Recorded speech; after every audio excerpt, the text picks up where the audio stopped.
Assalamualaikum warahmatullahi wabarakatuh. Saya Furnarisa akan menjelaskan tentang tujuan asuransi syariah. Apa itu asuransi syariah? Asuransi syariah adalah asuransi yang berdasarkan prinsip-prinsip syariah.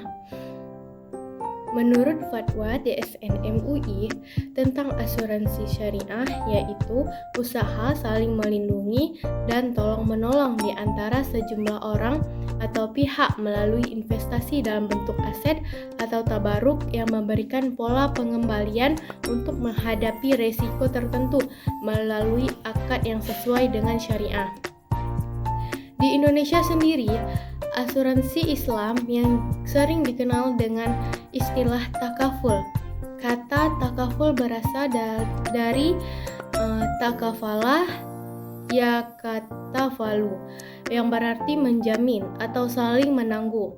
Dalam Undang-Undang Nomor 40 Tahun 2014 tentang pengasuransian menyatakan bahwa asuransi syariah adalah kumpulan perjanjian yang terdiri atas perjanjian antara perusahaan asuransi syariah umum dan pemegang polis dan perjanjian di antara para pemegang polis dalam rangka pengelolaan kontribusi berdasarkan prinsip syariah guna saling menolong dan melindungi dengan cara yang pertama, memberikan penggantian kepada peserta atau pemegang polis karena kerugian, kerusakan, biaya yang timbul, kehilangan keuntungan atau tanggung jawab hukum kepada pihak ketiga yang mungkin diderita peserta atau pemegang polis karena terjadinya suatu peristiwa yang tidak pasti, atau memberikan pembayaran yang didasarkan pada meninggalnya peserta atau pembayaran yang didasarkan pada hidupnya peserta dengan manfaat yang besarnya telah ditetapkan atau didasarkan pada hasil pengelolaan dana. Yang terakhir, memberikan pembayaran yang didasarkan pada meninggalnya peserta atau pembayaran yang didasarkan pada hidupnya peserta dengan manfaat yang besarnya telah ditetapkan atau didasarkan pada hasil pengelolaan dana. Tujuan asuransi syariah. Tujuan asuransi yang paling utama ialah untuk pengalihan risiko.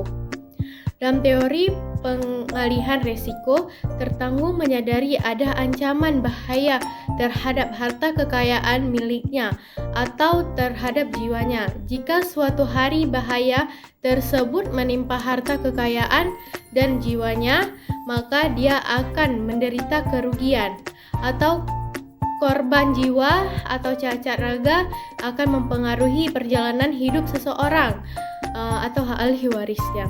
Tertanggung dalam hal ini sebagai pihak yang terancam bahaya merasa berat memikul beban risiko yang sewaktu-waktu dapat terjadi.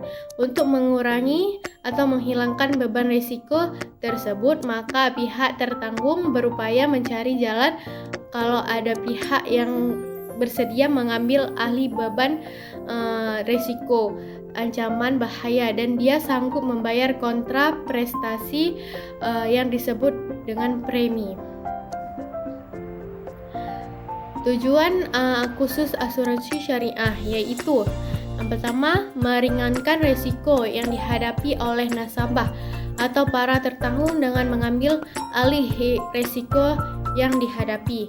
Yang kedua, menciptakan rasa tentram dan aman di kalangan nasabahnya sehingga lebih berani meningkatkan usaha lebih besar. Yang ketiga, mengumpulkan dana melalui premi yang terkumpul sedikit demi sedikit dari para nasabahnya sehingga terhimpun dana besar yang 12 dapat digunakan untuk membiayai pembangunan bangsa dan negara. Selanjutnya ada polis asuransi. Pengertian polis. Polis asuransi merupakan sebuah bukti perjanjian tertulis yang dilakukan oleh pihak perusahaan asuransi penanggung dengan nasabah pengguna layanan asuransi tertanggung yang isinya menjelaskan segala hak dan kewajiban antara kedua belah pihak tersebut. Polis asuransi akan menjadi bukti tertulis yang sah dalam perjanjian yang dilakukan oleh pihak penanggung dan pihak tertanggung. Dengan adanya polis asuransi, maka kedua belah pihak yang melakukan perjanjian asuransi tersebut akan terikat dan memiliki masing-masing tanggung jawab sebagaimana yang telah disepakati sejak awal. Polis asuransi merupakan hal yang sangat penting di dalam layanan asuransi itu sendiri, karena polis akan melindungi setiap hak dan kewajiban nasabah dan pihak perusahaan asuransi. Selanjutnya ada fungsi polis asuransi. Mengingat pentingnya sebuah polis asuransi, maka sewajarnya jika Anda harus memahami keseluruhan isi dari polis asuransi yang dimiliki. Hal ini akan menghindarkan Anda dari sejumlah kerugian yang bisa saja muncul di hari yang akan datang akibat kurangnya pemahaman Anda terhadap semua detail yang tertulis di dalam polis asuransi yang Anda gunakan. Bagi kedua belah pihak antara tertanggung dan penanggung, polis asuransi memiliki fungsi masing-masing, yakni yang pertama, fungsi polis bagi nasabah pengguna asuransi tertanggung, yaitu menjadi alat bukti tertulis atas jaminan penanggungan atas berbagai risiko dan penggantian kerugian mungkin terjadi pada tertanggung, di mana kerugian tersebut tertulis di dalam polis. Selanjutnya, menjadi bukti pembayaran premi yang diberikan kepada pihak perusahaan asuransi selaku penanggung. Kemudian menjadi bukti paling otentik untuk menuntut penanggung jika sewaktu-waktu lalai atau tidak memenuhi jaminan yang menjadi tanggungannya. Yang kedua ada fungsi polis bagi perusahaan asuransi atau penanggung, yaitu menjadi alat bukti atau tanda terima premi asuransi yang dibayarkan oleh pihak tertanggung. Menjadi bukti tertulis atas jaminan yang diberikannya kepada tertanggung untuk membayar ganti rugi yang mungkin diderita oleh tertanggung. Yang terakhir ada menjadi bukti paling otentik untuk menolak tuntutan ganti rugi atau klaim yang diajukan oleh tertanggung jika penyebab tersebut tidak memenuhi syarat polis yang dimiliki. Asuransi mengikuti kepentingan.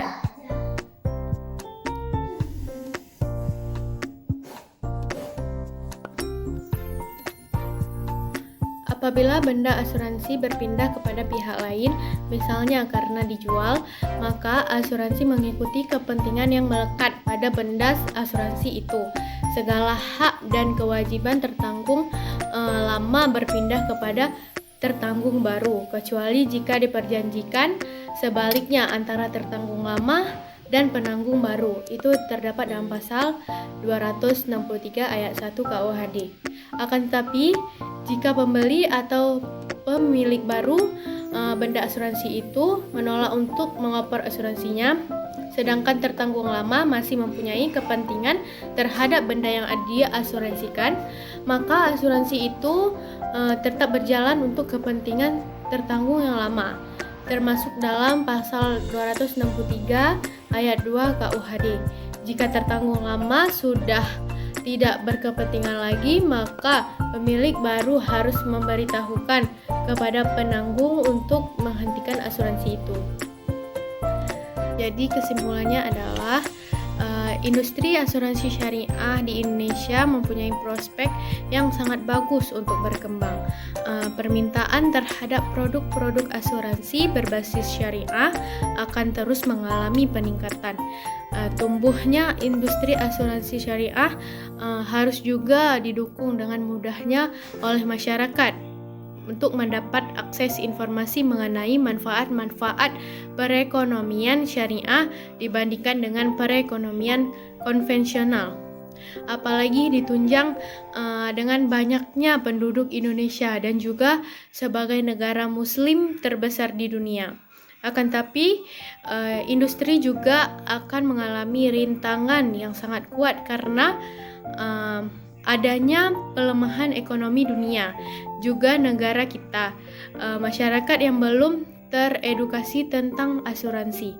Pasar bebas sudah mulai diterapkan, sumber daya yang kurang tentang asuransi syariah, kurangnya permodalan dan lain sebagainya. Oleh karena itu, perlu peran pemerintah untuk membantu agar terus berkembang dengan regulasi-regulasi yang mendukung industri ini. Sekian penjelasan tentang tujuan asuransi syariah hari ini. Apabila saya banyak kesalahan dalam menjelaskan, saya mohon maaf. Assalamualaikum warahmatullahi wabarakatuh.